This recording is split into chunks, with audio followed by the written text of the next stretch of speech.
और मैं आमंत्रित करूंगा हमारे लोक लाडले विधायक सुजानगढ़ से हमारे युवा नेता बड़े भाई श्री मनोज जी मेघवाल साहब से कि वो आए और हमें संबोधन करें। श्री मनोज जी मेघवाल साहब। आज की इस नामांकन रैली जो कांग्रेस हाईकमान के निर्देशानुसार पार्टी के आदेश से सम्मानीय हमारे सुजानगढ़ के पूर्व प्रधान और आपके रतनगढ़ से प्रत्याशी जिन्हें बना के भेजा है पूसाराम जी गोदारा साहब,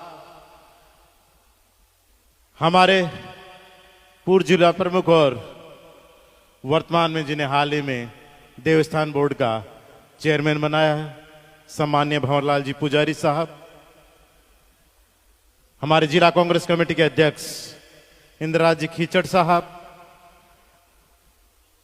हमारे सम्मानित वरिष्ठ नेता रमेश जी इंदौरिया साहब, हमारे पूर्व प्रधान गणेश जी ढाका साहब, यहां मंच पर उपस्थित हमारे सभी कांग्रेस के पदाधिकारीगण, सरपंचगण, हमारे पंचायत समिति सदस्यगण और बैठे सभी सम्मानित वरिष्ठ कांग्रेस के नेतागण और सामने हमारी बेटी शहर और गांव ढाणियों से दूर दूर से आई हुई सभी जनता जनार्दन का मेरी तरफ से बहुत बहुत आभार, धन्यवाद कि आज इतनी बड़ी संख्या में आप आकर इस नामांकन रैली को आपने सफल बनाया। याद कीजिए आप लोग 1980 में पंडित जयदेव प्रसाद जी इंदौरिया जीते थे और उसके पास सिर्फ बड़ी मुश्किल से 25 साल पहले वो ही पंडित जयदेव प्रसाद जी इंदौरिया बड़ी मुश्किल से वो चुनाव जीते थे। रमेश जी बैठे हैं और इतने लंबे समय में कांग्रेस यहां से जीत नहीं पाया, पर अब समय आ गया है कि इस बार आप लोगों को पीछे नहीं रहना। पिछली बातों को भूल जाइए कि 2018 की बात अलग थी, इस बार पार्टी ने इन्हें आप लोगों के बीच में भेजा है। कांग्रेस सोनिया जी ने, राहुल जी ने, हमारे अशोक जी गहलोत, प्रदेश डोटासरा जी ने उनके आदेश पर इस बार आप लोगों के बीच में आई है और इसलिए अब आप लोगों की जिम्मेदारी है कि आप कांग्रेस पार्टी के सिपाही हैं, जो उन्होंने आदेश दिया है आप उसकी पालना करते हुए इन्हें वहां विधानसभा तक भेजा है। इस बार आप लोगों को चूक नहीं करनी। इंदिरा जी खीचड़ साहब ने अभी संबोधित किया और उन्होंने कहा कि हमने तो 3 दिन पहले इनको बधाई दे दी थी। आज जब सब लोग ये अपना मतभेद मनभेद सब भुला चुके हैं, एक जाजम पर बैठे हैं और आपसे निवेदन कर रहे हैं, तो अब आप भी नीचे के स्तर की अगर आपकी कोई मनमुटाव है, नीचे के स्तर पर अगर कोई बात है, उसको आज भूलकर और जब 2:15 बजे इनका नामांकन हो जाए उसके बाद अपने गांव ढाणी और वार्ड में जाए तो सिर्फ और सिर्फ एक चीज याद रखे कि कांग्रेस ने जो आह्वान किया है, कांग्रेस के नेताओं ने, शीर्ष नेताओं ने जो आपके भरोसे, आपके विश्वास पर इन्हें आपके बीच में भेजा है, तो अब आपकी जिम्मेदारी है कि इस चुनाव में आप जो 25 तारीख को, 25 नवंबर को जिस दिन मतदान है, उस दिन कांग्रेस के निशान वाला बटन सब दबाकर कांग्रेस को जिताकर भेजें। आप कांग्रेस के कार्यकर्ता हैं, आप लोगों को सिर्फ वोट ही नहीं देना है, आपको घर घर जाना पड़ेगा, ढाणी ढाणी जाना पड़ेगा, चाहे कितनी ही दूर खेतों में हो, वार्ड वार्ड के घर घर में जाना पड़ेगा और लोगों को समझाना पड़ेगा कि ये जो कांग्रेस की सरकार थी 5 साल की, जो इन्होंने विकास के काम किए हैं, अगर इन कामों को आप रतनगढ़ के क्षेत्र में और ज्यादा देखना चाहते हो, अगर जो ये विकास के काम है इन कामों की गति और बढ़ाना चाहते हो, तो आप कांग्रेस को वोट दो। आपको समझाना पड़ेगा कि जो कांग्रेस की ये योजनाएं हैं, जन कल्याणकारी योजनाएं, कहीं हिंदुस्तान में नहीं मिलेगी जो इस सरकार ने दी है आप लोगों के लिए। अगर उन योजनाओं को आप जिंदा रखना चाहते हो, उन लोगों को समझाना पड़ेगा आप लोगों को कि इन योजनाओं में और मजबूती चाहते हो तो कांग्रेस को 25 तारीख को वोट करें। मुख्यमंत्री जी योजनाएं नहीं बनाई, गारंटी के साथ लागू की है, आपको बताना पड़ेगा। कोई गारंटी देता है क्या? पर इस मुख्यमंत्री ने गारंटी दी आप लोगों को, और साथ ही घोषणा कर दी अभी कि 7 और गारंटी अगर सरकार बनती है तो 7 और गारंटी लूंगा, राजस्थान की जनता को दूंगा। आपको समझाना है कि अभी बहुत कुछ आने वाला है। इसलिए ये जो जन कल्याणकारी सरकार है, ये जो कांग्रेस की सरकार है, जो आम हित लोग के लिए, गरीब, मजदूर, किसान, खेतिहर, जिनके लिए काम कर रही है, इस सरकार को आपको रिपीट करना पड़ेगा। इस सरकार को रिपीट करना पड़ेगा एक पुनः, ताकि ये योजनाएं और मजबूती के साथ आए। बड़ी मांग थी ओपीएस की, ओल्ड पेंशन स्कीम की, कोई छोटी मोटी मांग नहीं थी। पूरे हिंदुस्तान में कहीं नहीं हुआ। केंद्र सरकार अड़ गई, मोदी जी अड़ गए कि ये संभव नहीं हो सकता, पर ये संभव कराने वाला कोई है तो वो मुख्यमंत्री अशोक जी गहलोत और ये कांग्रेस सरकार है। उन्होंने संभव कर दिखाया कि ओपीएस लागू होगा और करके दिखाएंगे।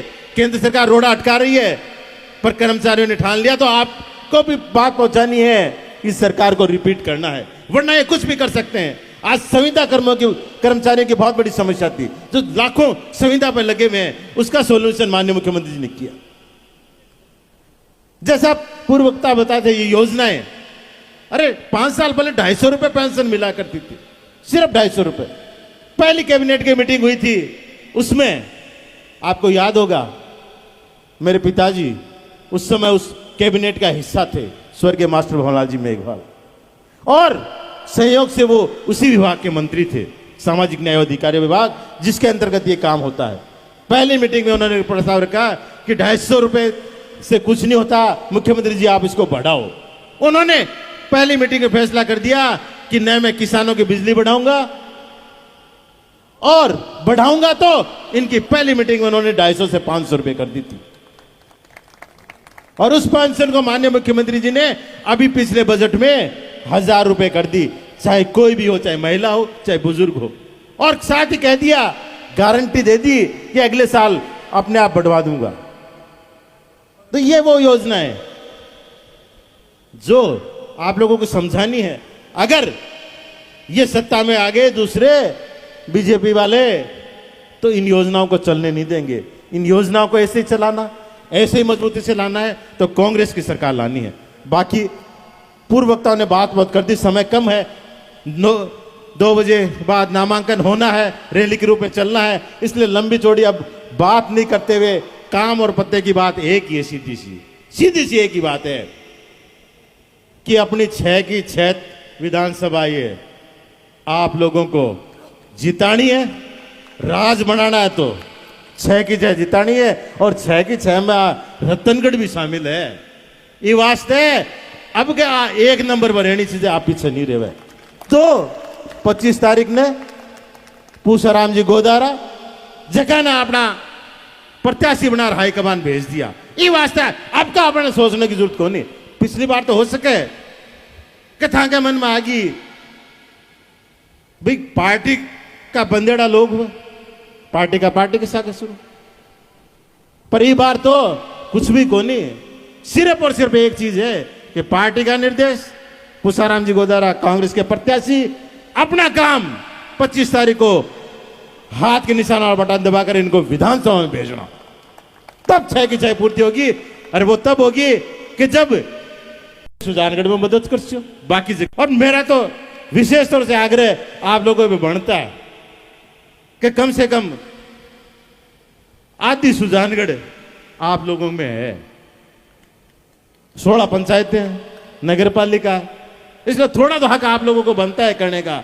तो इसलिए अगर आप मेरे को जानते हो, नहीं जानते हो, मिले हो, नहीं मिले हो, काम पड़ा है कि नहीं पड़ा है, कोई बात नहीं, 5 साल आगे पड़े, मिलेंगे, करेंगे, हमसे जो होगा वो करेंगे, जो हमसे बन पड़ेगा हम करेंगे। पर इस बार हमारे कहने से आप इस रतनगढ़ विधानसभा क्षेत्र में कांग्रेस के हमारे अधिकृत प्रत्याशी, हमारे सम्मान्य पूसाराम जी गोदारा को आप इस बार विधानसभा में जरूर भेज दें। बाकी हम सब लोग, हमारे सम्मानित पूर्व अध्यक्ष भंवरलाल जी पुजारी साहब बैठे हैं, जो सुजानगढ़ और रतनगढ़ जिनको दोनों की जिम्मेदारी मुख्यमंत्री जी ने दी है कि आप पहले से मंत्री बन गए, ये तो बनेंगे कि नहीं बनेंगे अलग बात है, आपका काम एमएलए बनाना का है, वो आप हम दोनों को बना दो।